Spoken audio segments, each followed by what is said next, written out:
Hey, good morning everybody. I just got to my local pick and pull. I'm gonna be spending the day in the junkyard.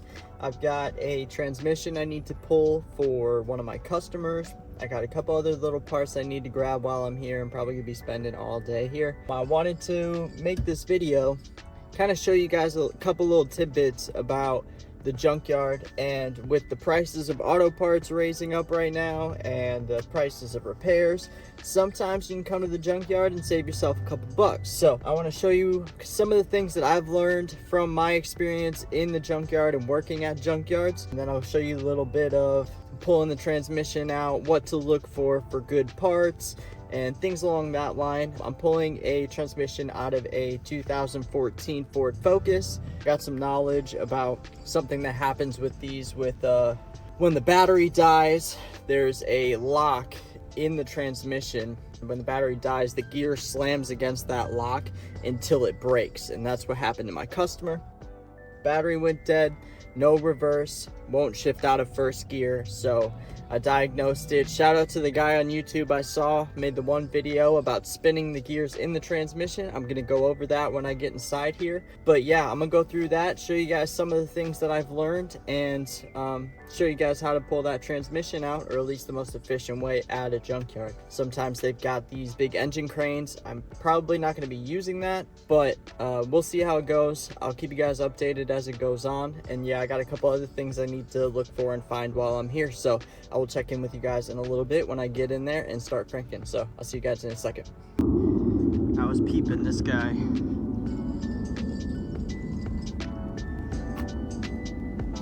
No engine train, it's just a roller.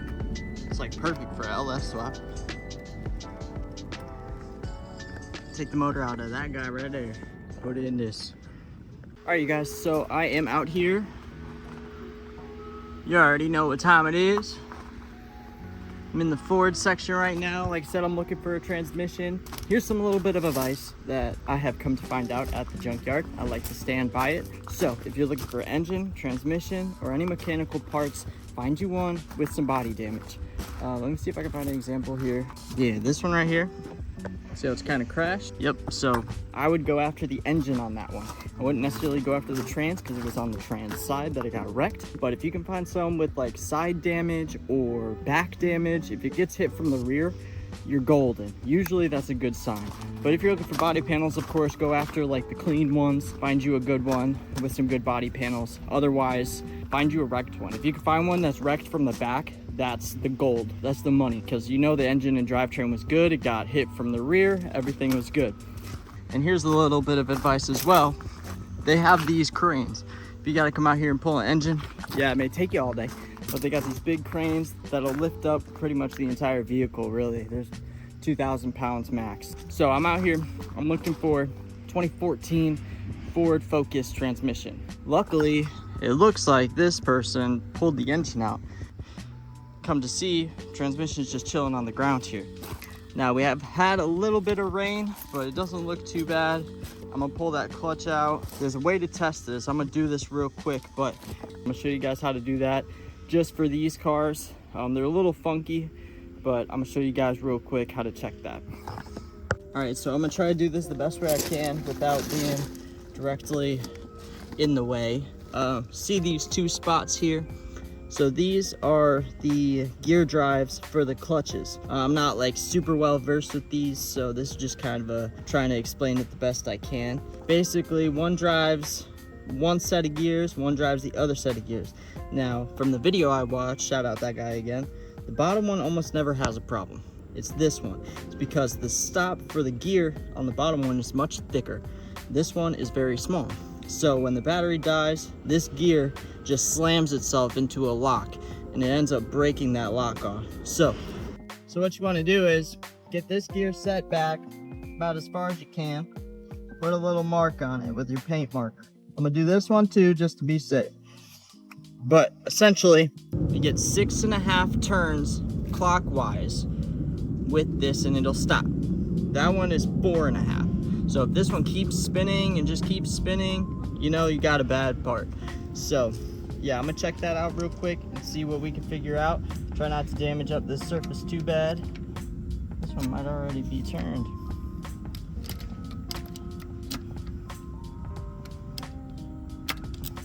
There we go. Yep. There we go. All right, there's one.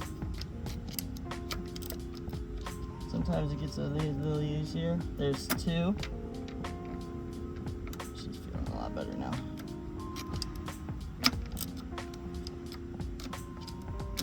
It's a lot easier outside the car, which is nice. That's three.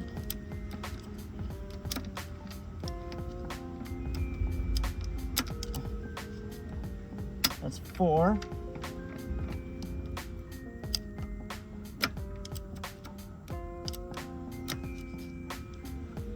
That's five. Now see, it doesn't want to go any farther, so it must have already been turned one.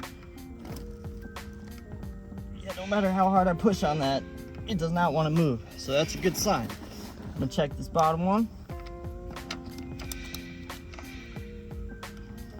Sorry, I don't mean to have my head in the way for this. All right, there's one. There's two.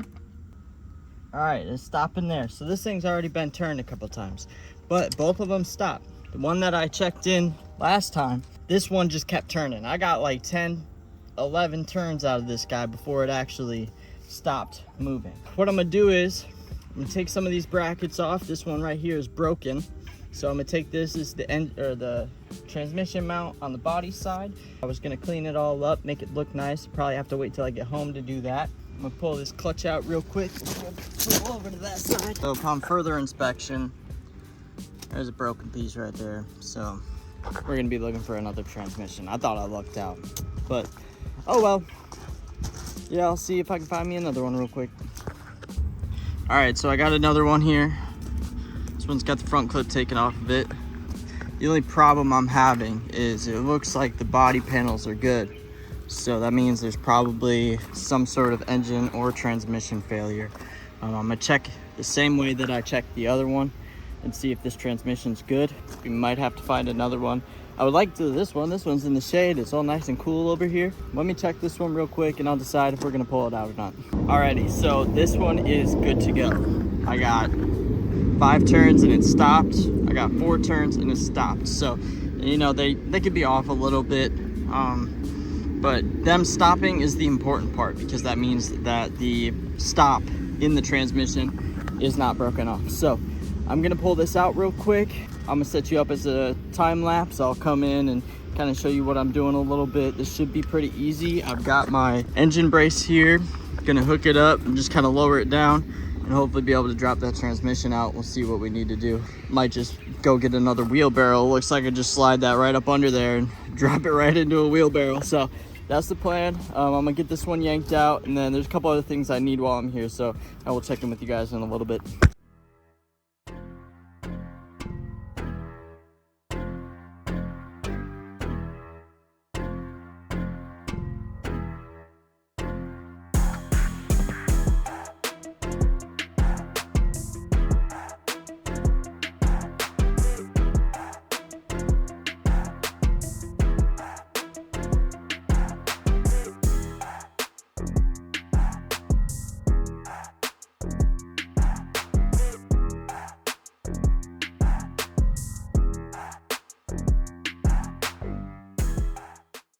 All right, so I got a lot of the front taken care of.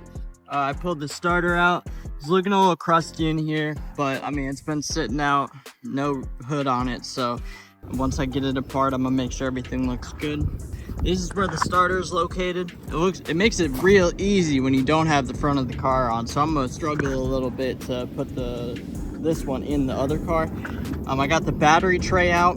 There's another little bracket there that you take off of the transmission mount. Kind of just opens up this whole bit right here.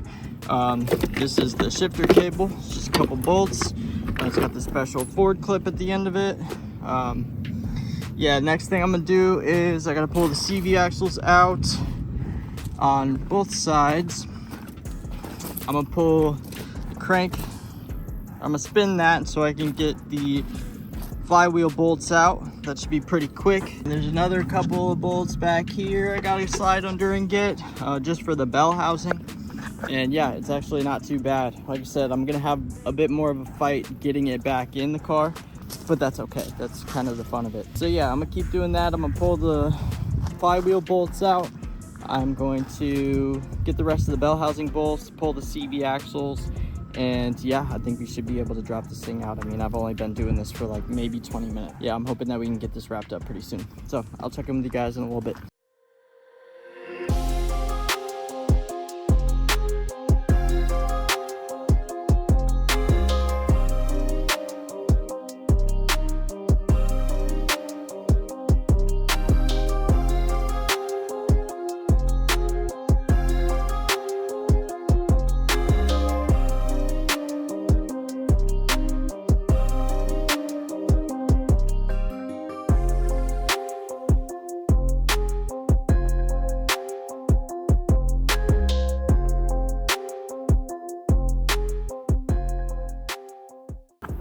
All right, so my phone that I was using to film the time lapses died.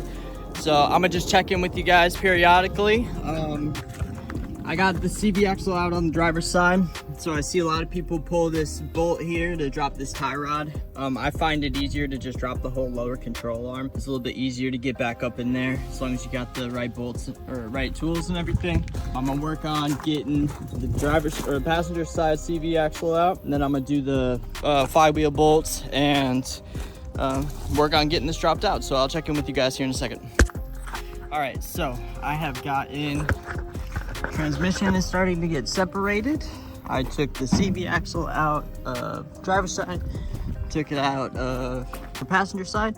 So this is the easiest way because there's the bolt here would run into the AC compressor. So just pull the ball joint, that pinch bolt. Yeah, I got these two unbolted.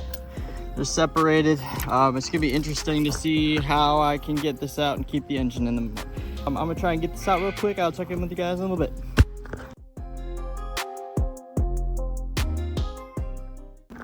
All right, so I got two little tricks for you guys.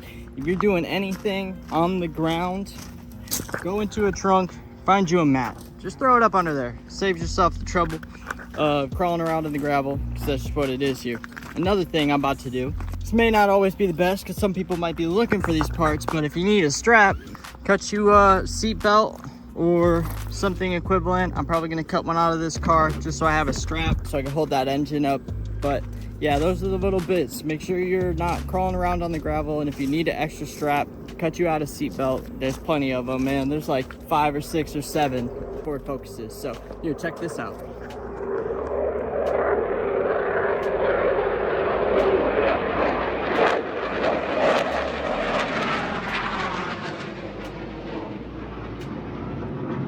Man, it gets old, but I do love to see the gems. So I'll check it with you guys later.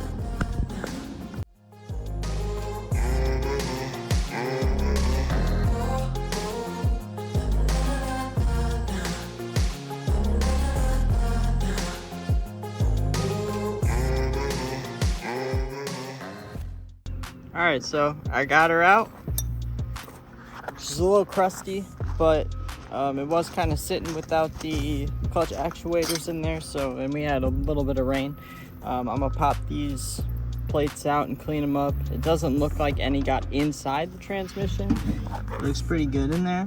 So I'm hoping for the best for this. I'm trying to do it on a budget for my customer. So yeah, that's what we're gonna do. Like I said, I gotta go grab a dipstick out of a Chevy of some sort with the 5.3 liter. I need a fuel clip for a F-150, and that'll be the end of this little video. Yeah, I'm gonna go grab those right now. Man, that transmission was heavy, rolling it all the way over here.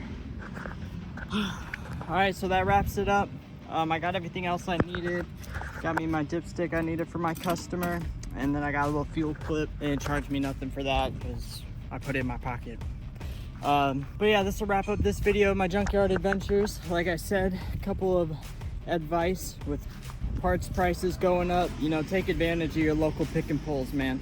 Sometimes those wrecked vehicles got really good parts in them. So I'm gonna go home, clean this transmission up for my customer, get it all nice and clean, and then yeah, hope everything works well. Kind of making a gamble here just because used parts aren't always the best, but it's better than what's in there because she didn't have any gears in there before. So I will check in with you guys on the next video.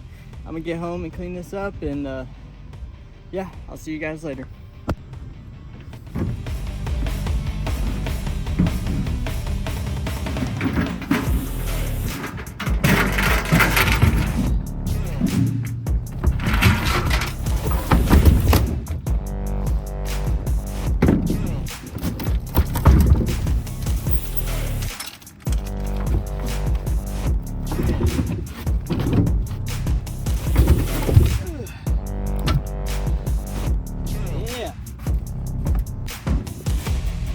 All right, that's it. See you guys later. So I've done so much research about these 2015 or 2011 to 2018, whatever the years are, Ford Focus transmissions. There's that stop that's sheared off in there. This is what the back looks like. That's what the inside looks like. It's crazy, man.